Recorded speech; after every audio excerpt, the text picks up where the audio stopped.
This is Roger Hebard and his beautiful wife, Elizabeth. She's still taking a little time out. She just got up from her nap. Okay, all right. First Corinthians. We're over there in Mark tonight, and it was really great reading. And Jesus was asked about marriage, and here we're in 1 Corinthians 7, and it's about marriage. Now, concerning the matters about which you wrote, is it good for a man not to have sexual relations with a woman? But because of the temptation to sexual immorality, each man should have his own wife, and each woman her own husband. The husband should give to his wife her conjugal rights, and likewise the wife to her husband. For the wife does not have authority over her own body, but the husband does. Likewise, the husband does not have authority over his own body, but the wife does.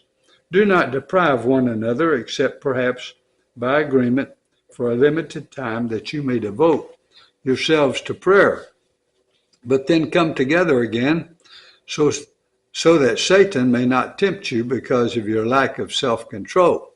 I was just mentioned too over there in Mark tonight that husbands, love your wives as Christ loved the church and gave himself for it. That means you die for your wife. That's the kind of husband you should be, and you should be patient with her so that nothing, this is Bible I'm talking about, nothing will hinder your prayers. That's in the Bible. I'll let you look it up where it is. I'll tell you if you want to know, but both of those are in the Bible. And you commit those and to living with your wife, and your wife will respect you for that and love you for that. And that way, especially young married couples with young children, my goodness, that's when Satan really tempts you. Y'all be careful. Now, as a concession, back to verse 6, not as command, I say this, I wish that all were as I myself am. But each one has his own gift from God, one of one kind and one of another. To the unmarried and the widows, I say that it is good for them to remain single as I am. But if they cannot exercise self-control, they should marry, for it is better to marry than to burn with passion. To the married, I give this charge, not I, but the Lord. The wife should not separate from her husband, but if she does, she should remain unmarried, or else be reconciled to her husband. And the husband should not divorce his wife.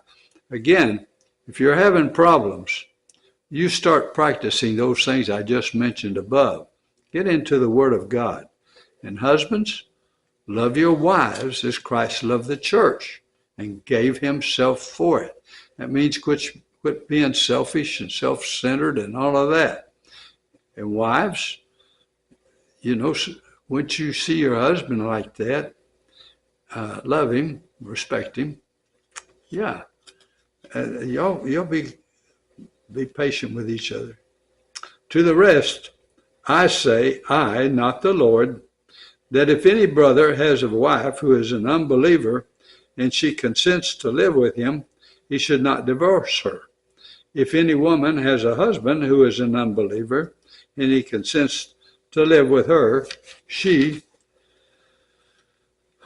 should not divorce him. For the unbelieving husband is made holy because of his wife, and the unbelieving wife is made holy because of her husband. Otherwise, your children would be unclean, but as it is, they are holy. But if the unbelieving partner separates, let it be so in such cases. The brother or sister is not enslaved. God has called you to peace. For how do you know, wife, whether you will save your husband, or how do you know, husband, whether you will save your wife? Only let each person lead the life that the Lord has assigned to him and to which God has called him. This is my rule in all the churches. Was anyone at the time of his call already circumcised? Let him not seek to remove the marks of circumcision, Was anyone at the time of his call uncircumcised? Let him not seek circumcision. For neither circumcision counts for anything, nor uncircumcision, but keeping the commandments of God. Paul was real strong on works. And the reason he's bringing up this circumcision deal is because it is such an enslaved part. That's not the correct word, but it is such a marked mark of such an important thing for the Jews, circumcision. And they take that to the extreme of saying unless you're circumcised, you can't be saved. Well, that's blasphemous to God. It's your salvation is based on your faith and your belief. Then you do good works. And I don't think circumcision is one of them, but for health reasons, it's probably good. It's all right. Each one should remain in the condition in which he was called. Were you a bondservant when called? Do not be concerned about it, but if you can gain your freedom, avail yourself of the opportunity. For he who is called in the Lord as a bondservant is a freedman of the Lord. Likewise, he who is free when he is called is a bondservant of Christ. You were bought with a price. Do not become a bondservants of men. So, brothers, in whatever condition each was called, there let him remain with God. Now concerning the betrothed, I have no command from the Lord, but I give my judgment as one who by the Lord's mercy is trustworthy. I think that in view of the present distress, it is good for a person to remain as he is. Are you bound to a wife? Do not seek to be free. Are you free from a wife? Do not seek a wife. But if you do marry, you have not sinned. And if a betrothed woman marries, she has not sinned. Yet those who marry will have worldly troubles, and I would spare you that. That is what I mean, brothers. The appointed time has grown very short.